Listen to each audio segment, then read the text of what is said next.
2026 T20 ലോകകപ്പിൽ അഭിഷേക് ശർമ്മയുടെ ഈ പ്രകടനം വെറും ഫോമില്ലായ്മ മാത്രമല്ല, മറിച്ച് ഇന്ത്യൻ ടീമിനെ സംബന്ധിച്ച് ഒരു ബാറ്റിംഗ് ദുരന്തമായി മാറുകയാണ്. തുടർച്ചയായ 3 മത്സരങ്ങളിൽ 0-ന് പുറത്താവുക എന്നത് ഒരു ലോകകപ്പ് ഓപ്പണറെ സംബന്ധിച്ച് ചിന്തിക്കാൻ പോലും കഴിയാത്ത നാണക്കേടാണ്. IPL-ലെ സിക്സർ മെഷീൻ അന്താരാഷ്ട്ര വേദിയിലെത്തിയപ്പോൾ വെറും 0 മെഷീനായി മാറിയിരിക്കുന്നു. പവർ പ്ലേയിൽ ടീമിന് അടിത്തറയിടേണ്ട താരം തിരിച്ചു മടങ്ങാൻ കാണിക്കുന്ന ഈ തിടുക്കം ബാറ്റിംഗ് നിരയെ കടുത്ത സമ്മർദ്ദത്തിലാക്കുന്നു.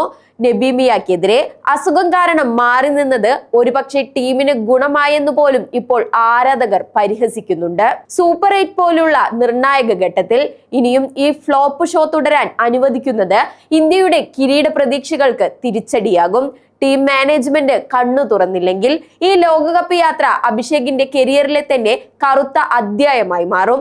അവസരങ്ങൾ എന്നത് ഭാഗ്യമാണ്, എന്നാൽ അത് ആവർത്തിച്ചുള്ള പരാജയങ്ങളാകുമ്പോൾ അതൊരു ബാധ്യതയായി മാറും.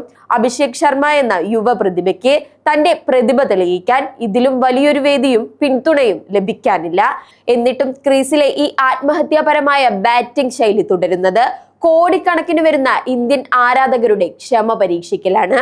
വരാനിരിക്കുന്ന സൂപ്പർ 8 പോരാട്ടങ്ങളിൽ ഈ ഡക്ക് പരമ്പര അവസാനിപ്പിച്ച് അഭിഷേക് ഉയർത്തെഴുന്നേൽക്കുമോ, അതോ ഫോമിലുള്ള മറ്റു താരങ്ങൾക്ക് വഴിമാറിക്കൊടുത്ത് ഗ്യാലറിയിലെ കാഴ്ചക്കാരനാകുമോ? ഇന്ത്യൻ ക്രിക്കറ്റിന്റെ ലോകകപ്പ് ഭാവി തീരുമാനിക്കുന്ന നിർണായക ചോദ്യമാണിത്.